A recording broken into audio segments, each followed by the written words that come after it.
Okay, we're going to begin the next panel. Thank you all for your time and your attention.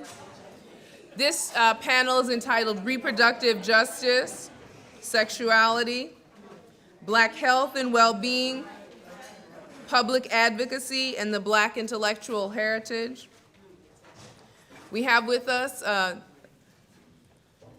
Dr. Kimala Price, Associate Professor, Department of Women's Studies, and co-director of the Bread and Roses Center for Feminist Research and Activism at San Diego State University. Dr. Tonya Williams, who's an assistant professor of, am I reading the right panel? Tonya, are you up here? Okay, thank you.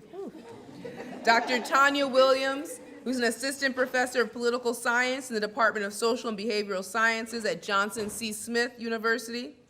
Dr. Francoise B. Cromer, who's an independent scholar and had been a lecturer at SUNY Stony Brook for many years. Dr. Francille Wilson, who's an associate professor of American Studies and Ethnicity, who's an associate professor in the American Studies and Ethnicity Department and the History Department at the University of Southern California. And please join me in welcoming them.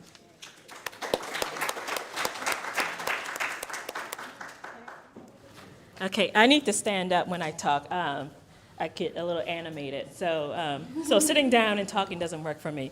But as Tiffany said, I'm Kimala Price. I'm an associate professor at San Diego State University, and I co-direct a center called the Bread and Roses Center for Feminist Research and Activism. And sort of when people ask me sort of how do I describe myself, and I think sort of one way that I think the main ways in which I define myself is as an activist scholar or a scholar activist, however you want to place the words. It doesn't really matter to me, but those are the two words that describe me. And I've been asked many times, so, okay, you consider yourself an activist scholar, scholar activist, which one do you prioritize? Are you a scholar first or an activist first? And I said I can't answer that question. I see the two integrating. They work with each other, and I can't sort of tease them out apart. And that's kind of how I operate in the world in terms of, I engage it in terms of as an activist, but I also engage in it as an intellectual. And one way to for you to understand this is that I actually started doing my work around reproductive health, reproductive politics, policy, reproductive justice as an activist.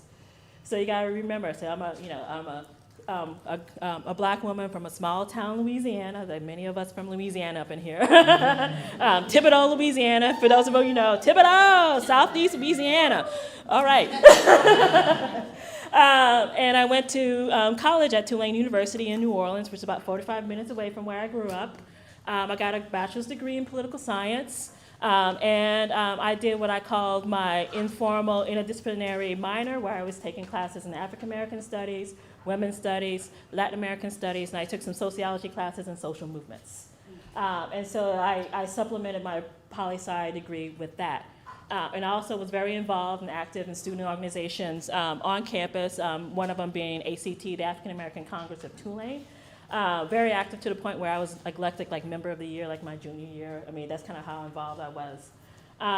And so after I graduated, I think I do what a lot of poli-sci majors do. I was like, I want to make it, particularly those who identify as feminists, I want to make a change in the world. I'm going to change the world. I'm moving to Washington, D.C. That's exactly what I did. And I worked for a lot of feminist organizations, a lot of the mainstream feminist organizations like NARAL. I worked for Catholics for a Free Choice. I was getting very frustrated with them because they really weren't serious about dealing with the issues that women of color are interested in when it comes to reproductive health. I did some time, I don't know if I want to say it that way, but I worked for the National Council of Negro Women when Dr. Hyde was still alive.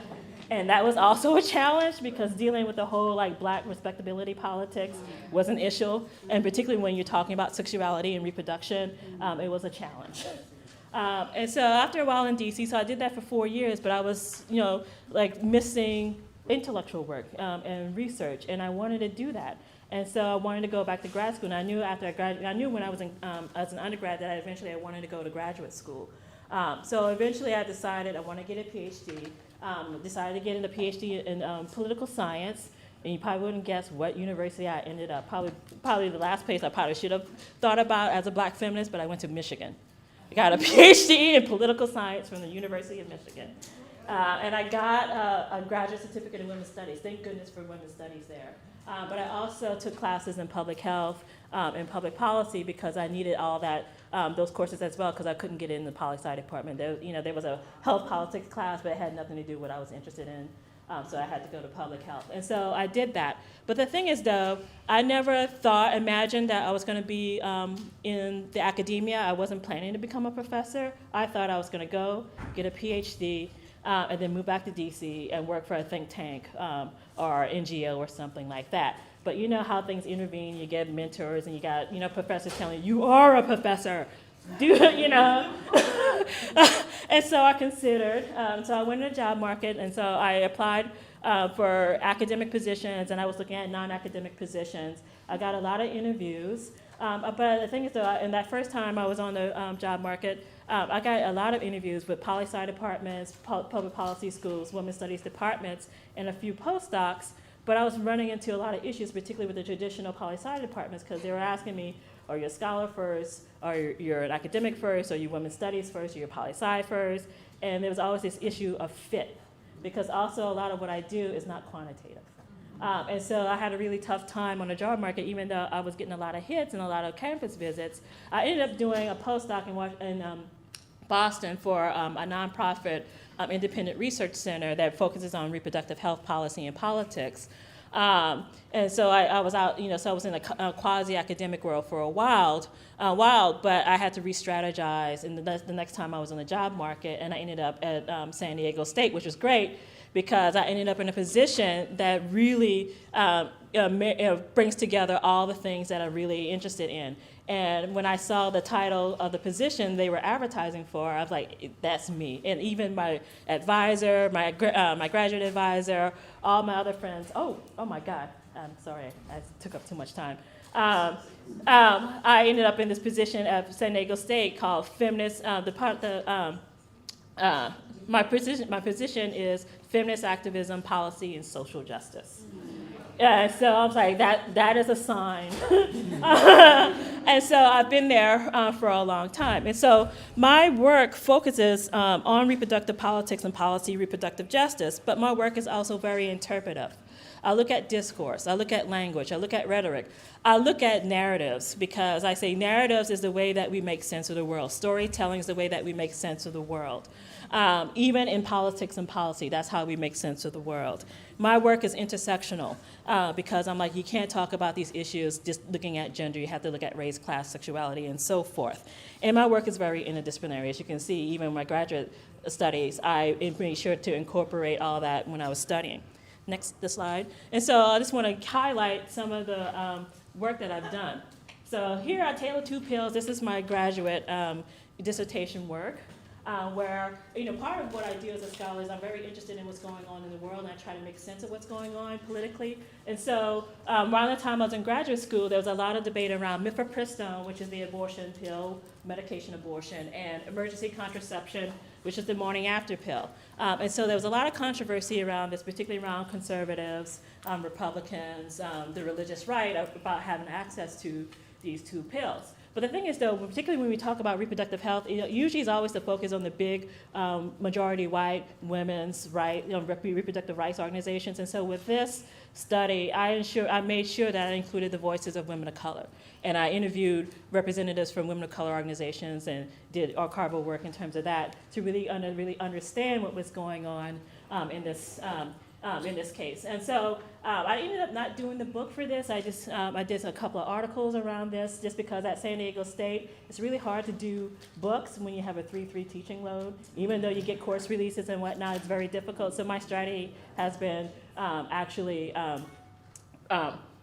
publishing articles. Next slide. So one of my current works that I'm doing is focusing on the reproductive justice movement, which is a movement of women of color organizations, women of color activists, and sort of it sets itself apart from the mainstream pro-choice movement because it says that word choice is very problematic. It's rooted in neoliberal concepts of rights and privacy and so forth, and that you can change the laws and the policies, but you have to understand that reproduction doesn't exist in a vacuum. It's connected to economics. It's connected to immigration. It's connected to all these other issues, and you have to understand reproduction from a broader perspective.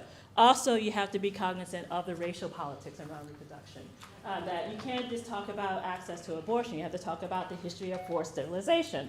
When it comes to African American women in the South, Latinas here in California, there's a great documentary that just came out called No Mas Bebes that talks about what was going on in the hospitals in LA with Mexican American origin women. They're Native American indigenous women through the Indian Health Services, right? And so the history has been that they encourage white women to have as many babies as possible, that they shouldn't have access to contraception, they should not have access to sterilization, they should not have access to abortion. For women of color, it has been, do not have babies. We do not want to have any black or brown babies. And so there have been different policies and strategies to ensure that. And so, but it's all connected to this. And so I have to say that my work is not necessarily focused just on black women. It's all women of color, but black women have been very instrumental in this movement.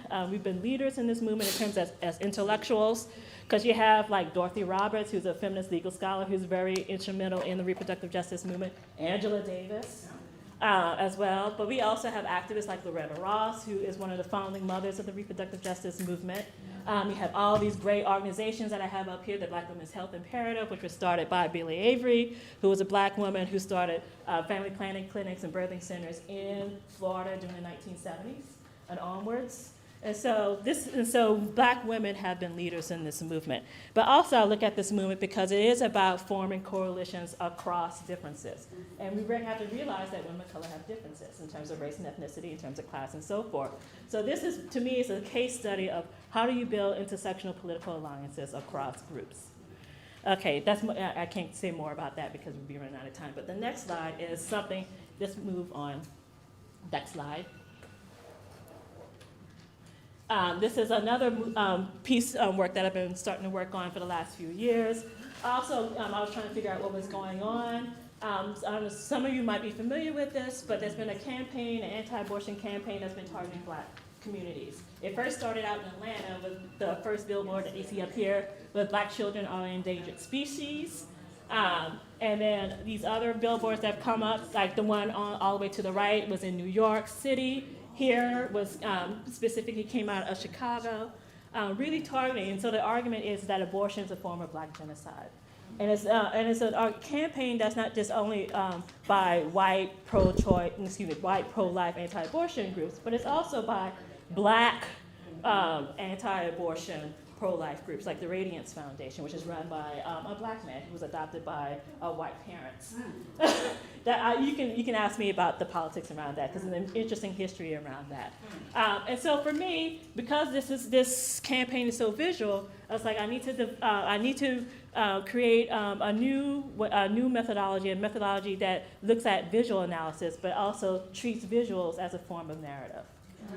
So that's kind of what I've been doing with that. And actually, I just published a piece in Context, which is a sociology journal that talks about this. And I don't know why I want to quote myself, but I'm going to quote myself in this, in terms of sort of how I describe this campaign. And I say, quote, ultimately, this discourse implicitly pits the personal reproductive decisions of individual African American women against the perceived collective goals and needs of the African American community. The implication is that African American women are unwitting contributors to racial genocide if they decide to obtain abortions. This is a racialized, gendered sexual politics that attempts to shame, silence, and coerce African American women into compliance with a conservative political agenda. Yes, amen. And so I'm further developing this project as well. Can you go to the next slide, the last one, next one? And so in terms of thinking about the impact of my research, this is a long conversation, but I'll keep it short in terms of thinking about my impact because I have a very wonky relationship with political science. Even though technically my work falls under like American politics, public policy, I haven't really quite been embraced by poli-sci, probably many of us in this room sort of feel like. And so I've spent a lot of time away from poli-sci and really kind of only in recent years kind of kind of reintegrated myself into political science spaces, like going to the Western Political Science Association for the last few years. I went to APSA a couple of years ago because I was invited by someone. That's probably the only time I go to APSA at this point. But my research has a larger impact in an interdisciplinary way, in the field of reproductive health, politics, and policy in particular, which is a very interdisciplinary space. But I find myself, I get invited for talks, and people come and consult me from women's studies. People in sociology, for some reason, love me. I don't know why, but they do. Public health, anthropology, communication studies, rhetorical studies. People, pay attention to my work, they cite my work, and I'm so happy to say there were 4 major books that came out last year around reproductive justice that all cited me. I'm just so happy about that. And it's gotten to the point where I go to conferences now. I was recently at the Pacific Sociology Association, and I had grad students come up to me and say, "Oh my God, I appreciate the work that you're doing. I cite you in my work. There's no one in my department that does this kind of work." And so bring your work to my advisors and say people are doing this work, and there's an intellectual framework for this. It helped me defend my dissertation proposal. And I'm finding this with not just African-American women, Latinas. There was this one Latina from UCLA came up to me, and there's another woman on my panel who's also one of the, real trailblazers. She's a sociologist who's also a Michigan grad, who's now at UC Santa Barbara, Zakia Luna. We were both, and she came up to us. We took her out to drinks afterwards, and we talked, and we strategized. But I'm just like, hey, this is what I'm here for. And I also get a lot of requests to review manuscripts for journals and for book manuscripts. And so in some ways I've become a gatekeeper. And particularly I feel the need for the reproductive justice stuff, because I find a lot of people are appropriating the term, the concepts, using it as a synonym for choice.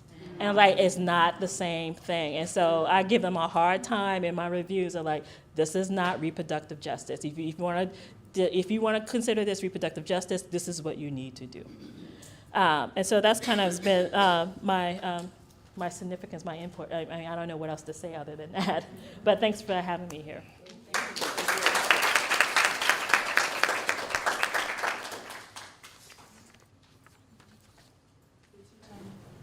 Oh, me? Oh, okay. I was sitting here enjoying the presentation. I was like, yeah, that's dope. That's dope. So, good morning. My name is Tonya Williams. I'm an assistant professor of political science at Johnson C. Smith University. And of course, I want to thank Dr. Herard and her team for inviting me to participate in this conference for a variety of different reasons, one of which is that it's probably the first time in an academic setting, which I'm talking about not just my research on the political leadership of African-American women in legislative politics around reproductive policy, but also talking about the extent to which my work in reproductive politics is firmly embedded within social movement work. There's rarely spaces for me to talk about how I came into this work through a reproductive justice organization in the South. So I wanted to take this opportunity not just to intersect the multiple works and commitments that I have, political and intellectual, to talk about what I call Black reproductive politics, but I really wanted to have a conversation with political scientists about why Black reproductive politics is a research agenda in search of a home in political science, right? I want to talk about the line of political inquiry about Black women politics that is politically significant, yet infrequently occupies the limited intellectual space within the literatures on Black politics, women in politics, and women of color in politics. Oftentimes, we find that existing in extant literature in a variety of different social science disciplines, oftentimes not political science. So it's also quite interesting that the title of the conference is Scandal in Real Times, right? Because one of the most provocative scenes in pop culture happened very recently within the context of Shonda Rhimes' scandal when Olivia Pope, in the last minute of the mid-season finale of the show, had an abortion, which was relatively uneventful, but however evoked a great deal of attention about the subject matter. And I'll get into that and the particular ways in which Olivia Pope's privilege really isolates her from the extent to which Black women experience abortion in this country, particularly those living in states where access to the procedure is quite limited, and they oftentimes are subjected to myriad forms of political violence that I find generally to be accounted for in American political science. In American science, American politics to be very normalized. The normalization of violence that we oftentimes find when talking about reproductive politics, I find to be quite problematic and troubling and not funny. So I want to take this opportunity to make a case for the necessity of Black reproductive politics agenda.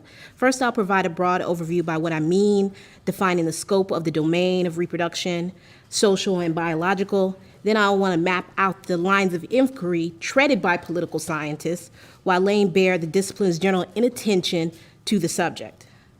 I also want to explore the imperative of examining the range of reproductive experiences of Black, cis, and trans women in the United States and the shifting political discourses that we find in next-generation reproductive justice movements, which are really predicated on building disruptive movement-building strategies and other forms of intellectual and political labor of a new generation of activist Black women. And then I'll briefly discuss the scope of my work, right? So I've been taught by Nicole when she does presentations to always be very mindful of your time and respectful, so I have that. So when we talk about reproductive politics within the scope of political science, we're really referring to the ways in which the state, in some respects, uses its regulatory power and authority through policies and practices orchestrated by its agents, whether they be police, prosecutors, physicians, and or in coordination with private actors to regulate or sanction reproductive decision-making. So the extent to which individuals experience the reproductive authority or the regulatory authority of the state is predicated on how they are able to navigate the dominant structures in the United States, right? Which are oftentimes subject to the identities which they hold and are positioned within social structures that privilege whiteness, heteronormativity, capitalist patriarchal systems and structures, right? So, of course, oftentimes we as political scientists, or those of us who study reproductive politics, always utilize the work of, someone like Loretta Ross, or even legal scholars like Dorothy Roberts, and particularly the ways in which Loretta Ross talks about our ability to control what happens to our bodies is constantly challenged by poverty, racism, environmental degradation, segregation, homophobia, and injustice in the United States. And Dorothy Roberts kind of pulls that out to talk about the extent to which you can understand what? Race, reproduction, and liberty in the United States is firmly predicated in understanding how Black women's bodies have been regulated by the state, right? So these policies and practices, range from the use of child welfare laws to prosecute pregnant women suffering from drug dependency to administrative decisions about whether and to what degree birth mothers that are incarcerated will be subject to shackling practices, forced birth, and deprived of reproductive health services while they're incarcerated, to what more popularly folks pay attention to, state-level anti-abortion initiatives, funding of anti-abortion centers that do not provide care, and a myriad of other abortion-centric framing. Part of what really informs my work, and oftentimes why I think it's important to center these discussions within political science forums, is the extent to which the state makes so many determinate decisions about how particularly poor working class women and being geographically positioned in the South, I really center having discussions about Black women and try not to subsume their identity and their experience in a broader women of color framework. So I'm very intentional about that. Because when I was doing work with women in prisons, they were, extensively Black women, and the women that I had to advocate for were Black women who were subjected to these myriad forms of reproductive violence perpetrated by the state. And I think those of us who are doing work on Black women oftentimes find ourselves complicit in this when we don't talk about the whole range of women's lives, and particularly their reproductive experiences, and some of which are decisions that may be in opposition to our own moral values, but oftentimes also need to be included when we're doing work on women's reproductive behavior, on Black women's lives more generally. So we all know that the scope of reproductive politics in the United States is narrowly rooted in an abortion-centric frame, knowing that such an approach obscures and even underestimates the ways in which individual reproductive decisions are a part of a broader public matter, routinely deliberated in state legislative bodies, judicial hearings, and subject to routine surveillance, regulation by state actors and the police in ways in which is oftentimes unaccounted for in other movements that we may or may not be involved in or studying. But this frame, and this is where I think reproductive justice is quite powerful, is untethered to a liberatory politics around bodily autonomy, whereby individuals and communities, not just women and girls, right? And I think this is what the value of next generation reproductive justice advocates are arguing for, that individuals and broader communities make self-determining decisions about their bodies, gender, sexualities, families, and lives. This is where you find an intellectual and political intervention by Black activist women that merits further consideration by political scientists. So which fields have demonstrated a disciplinary commitment to studying reproductive politics, right? So the dearth of scholarship obviously has come from history and sociology, and I think Dr. Alexander Floyd did really good work on this with respect to MPSR, talking about, if you're talking about Black women, oftentimes those are the disciplines which are really gonna center the unique experiences of Black women, so that's unsurprising, right? And furthermore, the scope of interdisciplinary studies, in addition to looking at work by legal scholarships, and there's a broad variety of Black feminist legal scholars who are also writing on reproductive politics and the law, and what we call Black abortion jurisprudence, in addition to someone like Dorothy Roberts, right? So political scientists do talk about reproductive politics, but it's oftentimes in a very narrow way. And historically contextual. So when political scientists really began to talk about Black reproductive politics, as I term it, it was really embedded within the Black nationalist opposition to medical experimentation, sterilization, abortion, and contraception, a part of in the 1960s, 1970s, and this is where you hear where Ron Walters does his work on a broader critique of these sterilization practices, or the extent to which Blacks don't control the means by which they determine their own reproductive decisions, right? And I think that's an important point that Ron Walters makes, almost 50 years ago. I think the second thing that we oftentimes do as political scientists is public opinion research on abortion attitudes by race and gender, right? So public opinion research in the 1960s and 70s, it was focused or predicated on looking at genocidal conspiracy theories. Oftentimes, it not situated on what Black women were actually saying, because there's a variety of different Black feminist voices that were involved in conversations around the necessity of centering Black women's autonomy and decisions about her body, right? Public opinion research, we find it in policy studies, whereby we're talking about welfare reform and exploring state punitive action targeting reproductive decision-making and sexual behavior of Black women predicated on these derogatory perceptions of Black motherhood. And I think Dr. Zachary did really phenomenal work on that. And of course, legislative behavior of women of color, state lawmakers on health issues. And I think this is a point of intervention where my work comes in, because we know, for example, that Black women have distinct legislative behavior if we're looking at the congressional or the state level, but it's very difficult to parse out the degree to which that legislative behavior is in fact progressive on abortion-specific policy. So, and if I have time, I'll talk about some more work that I've done on that. So. Thank you so much.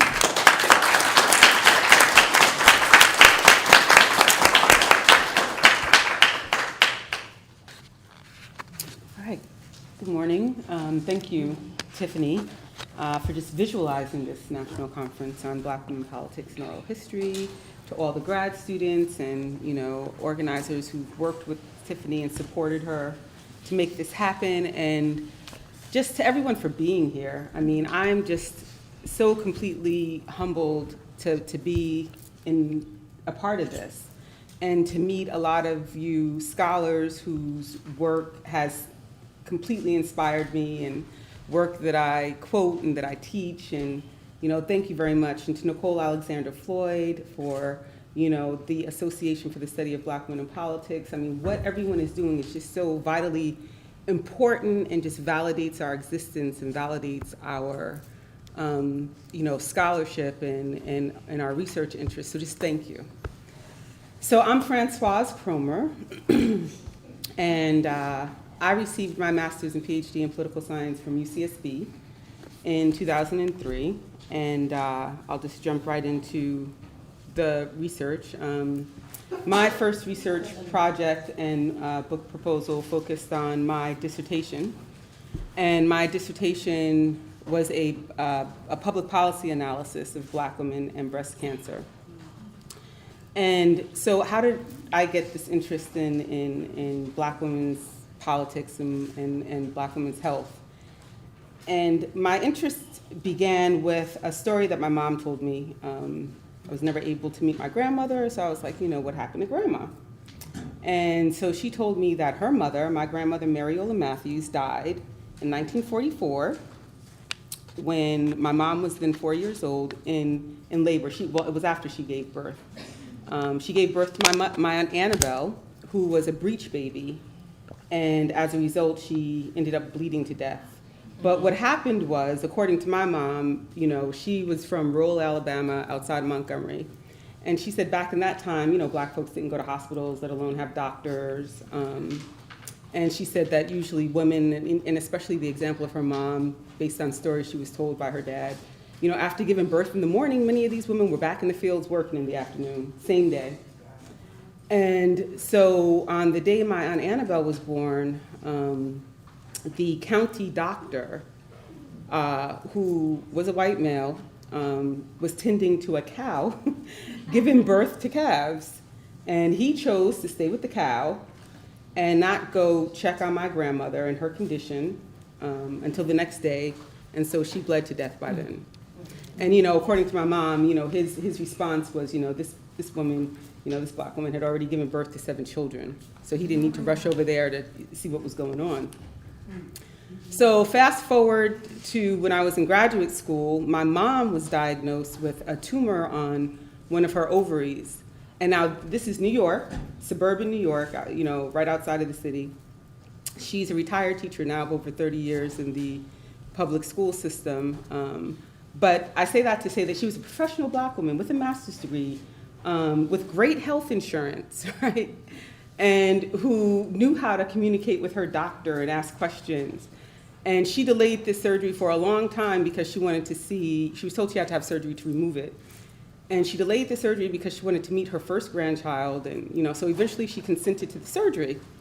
And she specifically outlined what she wanted. She said she wanted the one ovary removed, and she wanted a bikini cut. So for those of you who don't know, a bikini cut is an incision below the hairline of, below your belly button. And that's what she consented to. She said she wanted her uterus to remain intact and the other ovary to remain intact, just remove the one ovary with the tumor. So what happened was, during the surgery, and her doctor, the surgeon, was a white female. During the surgery, she was cut vertically. And she became a spectacle because her organs are not arranged the way most of the organs are supposed to normally be arranged. So all kinds of other doctors and residents came in to observe her. Not only that, the doctor removed both ovaries without her consent, and she was told that the rationale for that was she was already opened up. She would have had to have the second one removed anyway because of her age and menopause. So she just took it all out at once. So I give these 2 stories because they're, 2 women in my family, my mom and my grandma, and totally different time frames, different circumstances, education, class, but it happened to, it happened to both of them. And there were other stories, but I'm going to keep it brief.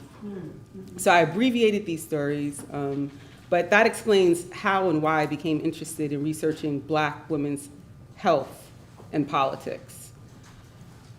So now moving on to graduate school, it's, I'm coming up with a dissertation proposal, and initially I was interested in doing research on Billie Avery, and I think it was called the Black Women's Health Project then. Right. But I was discouraged, told it would not be sufficient for a dissertation. So then I said, okay, well, I want to do Black women's health and public policy. That was too broad. So after, reading Barbara Smith and, Homegirls, June Jordan, a lot of that literature, Audre Lorde, of course, Sherry Moraga, Gloria Anzaldúa, I said, let me focus on Black women and breast cancer. And another reason why I focused on Black women and breast cancer, because when I was narrowing the topic down, I looked at the numbers, I looked at statistics, right? And so breast cancer was then, and is still now, disproportionately claiming the lives of Black women. And while my work is intersectional, it focuses on what happens to Black women in their totality with breast cancer. And so this focus on race and gender highlights these deadly consequences, specifically the disparities in survival rates and mortality rates facing Black women with breast cancer that persists to this day, even though white women are diagnosed at higher rates, and even though today the incidence rates have slightly decreased since when I first began the research, right? But the mortality and the survival rates for Black women are still very morbid, yes. So in addition, African American women have a higher incidence rate before the age of 40 and are more likely to die from breast cancer at all ages, more than women of any other ethnic group and racial group. And so then interestingly, another thing that I found out when I was doing this research and writing was that on my father's side of the family, my family did not really open up and talk about health issues, and especially not cancer, until very recently. So when I was doing this research and talking about this research with my family, I found out on my father's side of the family, generations of women have had breast cancer and died from breast cancer. And after I started doing this research and writing, some of my cousins, my age group and younger than me, they were in their late 20s, early 30s, were having surgeries to remove lumps. And I have family who've had radical mastectomies, the whole gamut. But I didn't even know this until after I started researching and writing. So my research questions were, what were the most pressing issues and concerns that Black women have about healthcare in general and about breast cancer in particular, and were the issues and concerns expressed by Black women reflected in the policymaking process, specifically the beginning stages, which are when the problems are defined as policy problems and when policy problems are placed on the agenda to be considered in committees. So when I looked at the legislation that failed and passed, and some of my current research right now is a re-examination of current legislation to see how it's changed or whether or not it's changed since I did this research in 2000. So my methods back then, I focused on the narratives, the testimonies, the stories that Black women had to tell. So I did a focus group of 7 cancer survivors, and it wasn't specifically breast cancer. I interviewed 59 Black women just standing on the corner of 125th Street in Harlem and Malcolm X Boulevard, and my focus group was also in Harlem, New York. And my argument, which in political science in 2000, 2001, I really had to sustain my argument and get support from other faculty. But my argument was that these stories and these testimonies were a valid source of knowledge, right? And just as much as what was said in the legislation or what I would find in a literature review, that I validated their life stories. I also did interviews with policy elites in New York, Pennsylvania, Maryland, Washington, D.C., and Virginia, including organizers of breast cancer organizations, national and local, some Black breast cancer organizations, policy elites, researchers, physicians, congressional representatives. And what I found was that, yes, of course, Black women have issues and concerns, and that in actuality, they were reflected in the problem definition process and put on the agenda, but they weren't translated into law.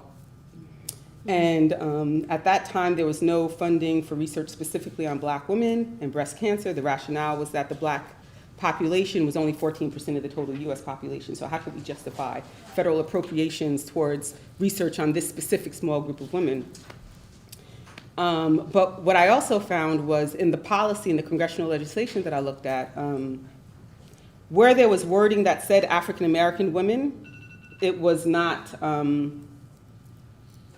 okay. It was, it didn't really get out of committee, but when the wording African American was removed, a lot of that legislation was actually passed. And what I also found was that framing was very important in that, because of that reason, but also because many Black American women, when diagnosed, have the breast cancer gene that is estrogen receptive negative, their tumors. And so when research was, when research proposals and legislation was funded in scientific terms around the genetics of breast cancer, that was passed and funded.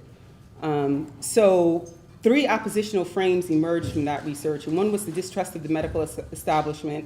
A second was resistance to pharmaceutical and toxic chemical treatment options. And the other was, free healthcare for all, quality healthcare, the access. And so an article that I just completed was, it came out of those research findings, and I looked at ways in which Black women organize in unorthodox ways as, what I argue, political actors in their own communities, nationally. The one example that I used, or the 2 examples that I used, were examples of organizing nationally and then in a couple of other countries outside of the US, as examples of complementary and alternative approaches to reclaiming our own health. So I'll leave it at that. And I'm here to talk more about it if you want later. So.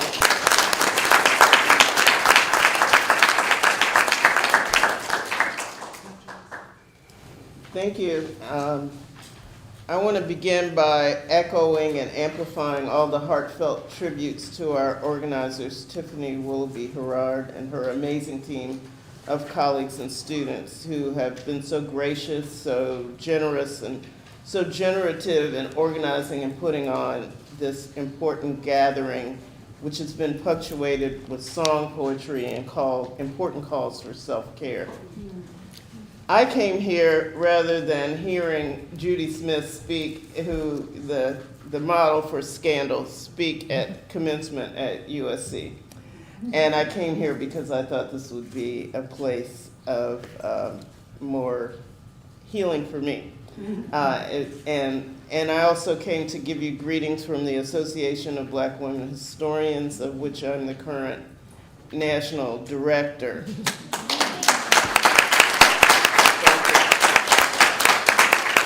And my colleague and your colleague at UCI, Tiffany, Jessica Millward, is our for Western Regional Director. And my partner in crime. ABWH is an organization for Black women who are historians and for anyone who's interested in Black women's history. Our members, we have members of every race and gender and disciplinary field, abwh.org. We were founded in 1979, and so we've been truth tellers for more than 35 years. We meet at the Association for the Study of African American Life and History, and we congregate at other gatherings.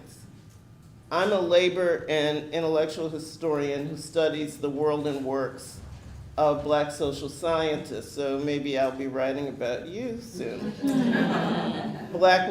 And I also study Black women scholars and activists during the era of Jim and Jane Crow. I'm also a political scientist by marriage, and my dad was a first-generation college graduate who World War II enabled him to become a physician, And my mother believes that that experience made her a physician as well. So you can understand that I don't claim to be a political scientist, but I do get you, although we have our arguments at home when he says, you know, what theory are you working through? And I'm like, I don't decide what the end is before I start. You know, I gotta look at all of this stuff. So we've been arguing about this for more than 40 years. So we've both gotten into our respective corners. I have peeked into NCOPES mainly at the beginning, and I sometimes, if the International Political Science Association is meeting in interesting places like Rio, Paris, Hawaii, I do attend, but you'll never see me inside the actual meeting. So I thought I might feel like an outsider, but at this gathering, but it's very familiar to me, the intensity of greetings of old friends, the excitement of younger scholars and graduate students. I myself hadn't even thought about going to graduate school in history when I first met May King in Nigeria in the 1970s, and I certainly have benefited from my husband's own longtime mentors who were not on his any dissertation committee, but were Willard Johnson, Ron Walters, and Michael Preston. I didn't think I was going to get here, but okay. So I really miss Ron and Michael. Mm-hmm. But in my 15 years at College Park, I have to say I really miss Linda Faye Williams.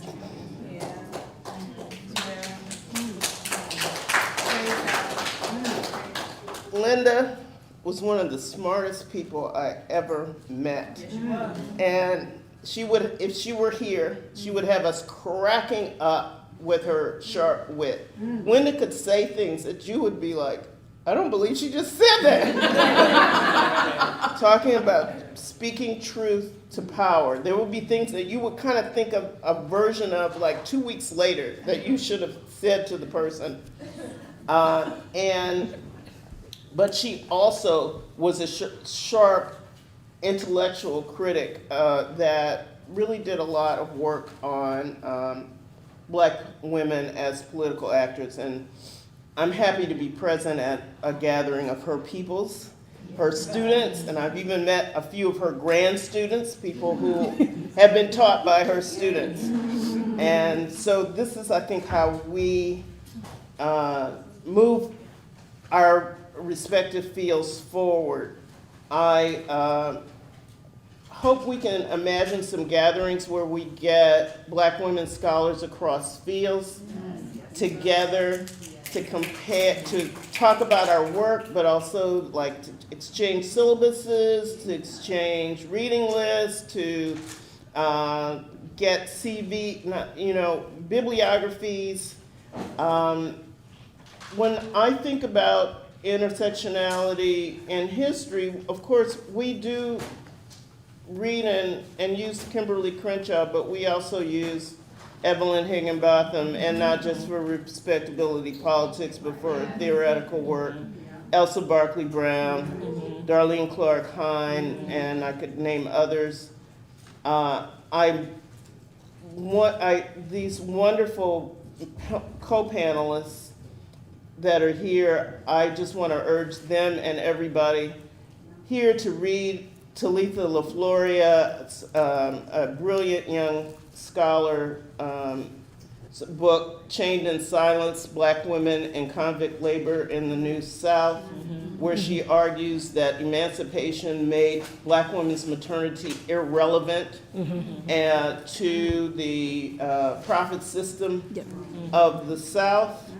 And and costly to New South labor regimes, and so that black children were no longer valuable and black women's maternity was disregarded. I think we might want to start our search for reproductive justice there. And also in understanding from Evelyn Hammond's historian of science work on how the whole field of American obstetrics was literally created on the unanesthetized exploratory surgery on enslaved black women. Yep. And how the professionalization of medicine displaced midwives and other areas. So as we think about reproductive justice, black women have actually been active in trying to combat those regimes that go back, have a long and problematic history. Now, timing is everything today and on this panel and in one's life. And since I've built my own career by doing almost everything backwards, and I just tell my grad students, don't do what I did. You won't get ahead. I'm going to start with the end. I'm going to start with the lessons that I've learned, and maybe I'll get back. I'm usually a slave to chronology, I would never get finished if I started chronologically. And my dear colleague Linda Perkins has already outed me as a graduate of Francille's class, not Hillary's class, of Wellesley College, and I got a master's in art and teaching and social sciences at Harvard Ed School, and then a PhD some years later from the University of Pennsylvania, where I was very fortunate to be the student of Nell Irvin Painter. And it really does make a difference to have a black woman scholar as your mentor. So I'm going to start with some lessons learned. I have 3, and I'm going to start backwards with number 3. True interdisciplinarity and intersectionality don't just happen, and they don't happen because you read it. They're both a process and a practice. And one of the ways that I think we can work on this is to model it by active engagement with our colleagues across disciplines. One thing we did when I was at College Park is one night we were talking and we knew each other, but we realized there were about 15 or 20 of us black women scholars in the room, and that was a big difference. I left College Park where I had 15 or 20 black women scholars, and so you can imagine that I was crying when I left there. But we realized unknown to us, we were all doing work on black women and work. We were historians, we were sociologists, we were dramatists, we were psychologists. So we started and got the money from the Ford Foundation to have a faculty seminar on black women and work. And we read our work in progress. And when we had the seminar, the readers, well, we all read it, but the commenters, there was one from our field and one from outside our field. And we had to learn to speak to each other. People have been talking about how do we speak to the communities we're trying to change. How do we speak to each other?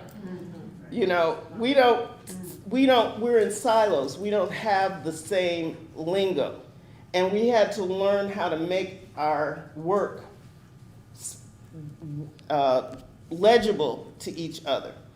And this helped us really be more interdisciplinary, both more intersectional and more interdisciplinary.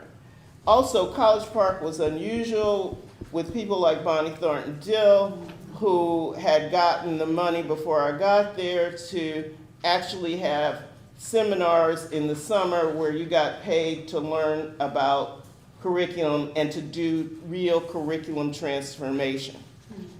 And not to mention, I was in an African American Studies department that was led by women, and that was that insisted that all our courses had to have an anti-homophobic section. And we told our students who would tell us, I didn't take this Black Studies course to learn anything about gay people. Here is a list of courses on campus that you can take that will tell you nothing about gay people. You do not have to take this course. You didn't get a PhD, you know, you don't have to take Black. I decide what's going to be in my course. You don't decide. So I think we have to make that stance not only for our students, but our colleagues as well. So finally, I'm going to be quick. Let your work define you, but not consume you. Duchess Harris taught me, don't let haters live free in your head. Don't let them get free. Don't let them have free rent in your head. Yeah.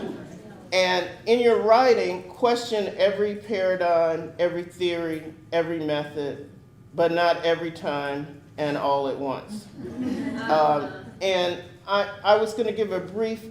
In my own work, I realized that as I was studying Black social scientists, I defined social scientists in a way that made women invisible, because I said they had to have PhDs. So I left out all the women who had done serious social science work, starting at least from Ida B. Wells to Victoria Earl Matthews, all people who had created surveys, who had studied social science before Du Bois got his PhD.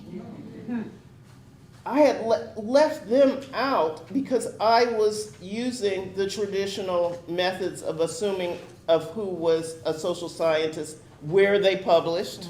We've talked about that. And what changed me was reading a letter that was congratulating George Edmund Hanes on getting his PhD in 1913 from Columbia, from one of his former teachers at Fisk. And this letter said, my wife wants to congratulate you too, but she reminds me whenever I talk about how fabulous you are, she says, oh, but you should have seen our Elizabeth. Meaning if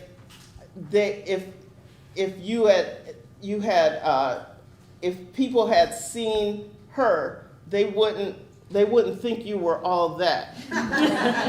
And Elizabeth, by that time, Elizabeth Ross was Elizabeth Ross Hanes. And it made me really, even though I'd written an entry for her in an encyclopedia, it made me say, I need to see what this professor's wife saw in Elizabeth. She was just as smart as him. Why didn't she get her PhD in 1913? And that sent me on a 2-year trip to find these Black women social scientists without portfolio and what happened to them. So I think if we keep our minds open about how our methods can silence women, Black women have never been silent. We are silencing them. And we have to find ways to make their voices heard. Thank you.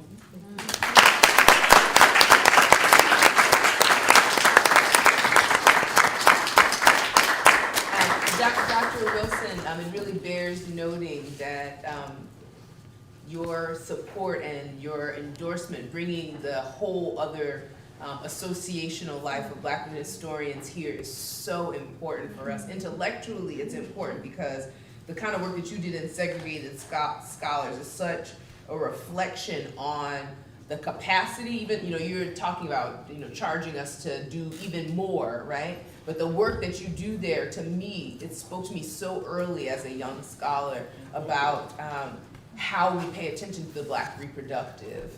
And I know there are so many questions in the room and people want to say more to this group of people, and so we will take one question. I wanted to also acknowledge Dr. Millward as well. Dr. Millward is a colleague's colleague's colleague. And what I mean by this is that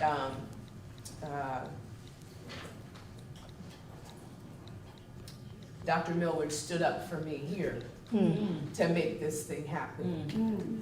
So thank you.